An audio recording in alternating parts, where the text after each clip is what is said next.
السلام علیکم، welcome back to my channel Sitara کی باتیں. آئی ہوپ آپ سب لوگ مزے میں ہوں گے. الحمدللہ I am doing great to.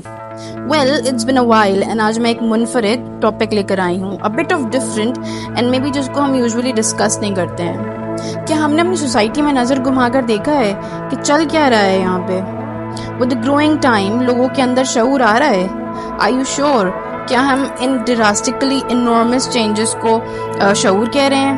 Women empowerment پہ بات کرنا، عورت کے حقوق، پیرنٹس کے حقوق، اولاد کے حقوق، یہی سب چل رہا ہے نا. بٹ انسانی حقوق کا کہاں ذکر ہے؟ کہیں نہیں. خیر، I won't drag that much. Point پہ آتے ہیں سیدھا. پاکستان میں رہتے ہوئے ایسی نئی نئی انوویشنز دیکھ کر تھوڑی نہیں بہت حیرانی ہو رہی ہے مجھے، اینڈ وہ حیرانی اب فکر میں بدل چکی ہے. Recently I was going through a clip where I so this. this. Who is he? He is the Assistant Commissioner of Sindh. Hazim whatsoever. میں کیا سیکھوں اس آدمی سے؟ Look at what he is wearing and what he is trying to portray. اور اب دیکھیں ان جناب سے جن کا نام تو مجھے نہیں معلوم، but look at the statement he gave after what he is wearing. مطلب یہ کون سی چوائسز مل گئی ہیں ان مردوں کو جو عورت جیسے پورٹرے کرنے کو میرا جسم میری مرضی کہتے ہیں. اینڈ فنی پارٹ تو سنیں، یہ ہے کہ خود مسلمز بھی کہہ رہے ہیں خود کو. واو بھائی، ہمارے بچوں کو کون سا دین دکھا رہے ہو تم لوگ؟ دین یہ ہے سورہ اعراف کی آیت نمبر 80، اللہ کا فرمان دس. اینڈ اب بتاؤ کون سا جسم اور کس کی مرضی؟ اگر ایسا ہی کچھ جائز ہوتا تو اللہ تعالیٰ نے کیوں عذاب بھیجنا تھا پتھروں کا؟ کیوں حضرت لوط علیہ السلام کی وائف جو ہے وہ پیچھے رہ گئی تھی؟ Why she got her punishment? Why? Because she was one of them جو اللہ تعالیٰ نے منع فرمایا تھا. It is clearly written in this آیت and we are literally not giving any heed to all of it. we are not. اور مطلب آپ یہ دیکھیں کہ ہم جس جنریشن کا پارٹ ہیں جو کہ 90s والی ہے، یعنی کہ ہم لوگ جو ہیں، اس کو تو یہ معلوم ہے کہ صحیح کیا ہے اور غلط کیا ہے، right? But I swear I'm literally worried for the generations that will come after.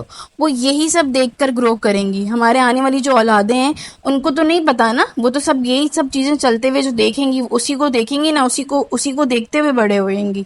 How on earth can they distinguish between what's right and what's wrong? As a Muslim and as a human, ہم سب پہ فرض ہے to raise voice, to make some changes.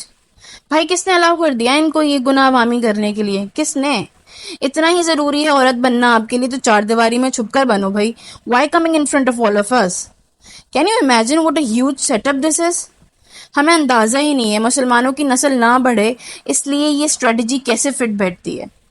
They are doing heinous acts اتنے معصوم بن کر اور ہمیں literally اندازہ بھی نہیں ہے اس بات کا. یہ ویڈیو چھوٹی ہے لیکن ایک wake up call ہے for all the parents کہ please look into what your children are doing.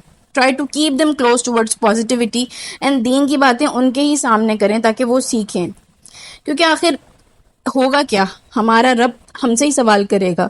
کیا جواب ہوگا ہمارے پاس کیا جواب ہوگا؟ اللہ ہم سب کو نیک ہدایت دے اور اس فتنے اور اس جیسے باقی فتنوں سے ہم سب کو محفوظ رکھے. آمین. پلیز یہ میک شور کریے کہ آپ کے جو بچے ہیں، ظاہر ہم ٹیکنالوجی سے دور نہیں کر سکتے اپنے بچوں کو، تو what they are looking into, YouTube use کرتے ہیں تو پلیز میک شور کہ وہ جو چینلز دیکھ رہے ہیں یوٹیوب کے، it should not be into all of that. کیونکہ what I have gone like through like جو ریسرچز میں نے کیے ہیں اس میں نے دیکھا ہے کہ جو بچوں کی اسٹوریز ہوتی ہیں، کارٹونز ہوتے ہیں، ان کے اندر بھی ان سب چیزوں کو بہت زیادہ کامن کیا ہوا ہے. So they are growing and seeing okay this is fine, right? جو چیز دیکھیں گے، جو چیز سیکھیں گے، پڑھیں گے، اس کو اسی طرح سے اڈاپٹ کریں گے کہ اوکے یا that's fine, that is normal. So this is not normal, this is a huge deal, this is a big deal which we have to just cut off from their lives. تو جتنا ہم کر سکتے ہوتے ہیں، because it is our responsibility to just make some changes for the generations which is going to come after. See you next time with another video. Keep me in your prayers. Allah Hafiz.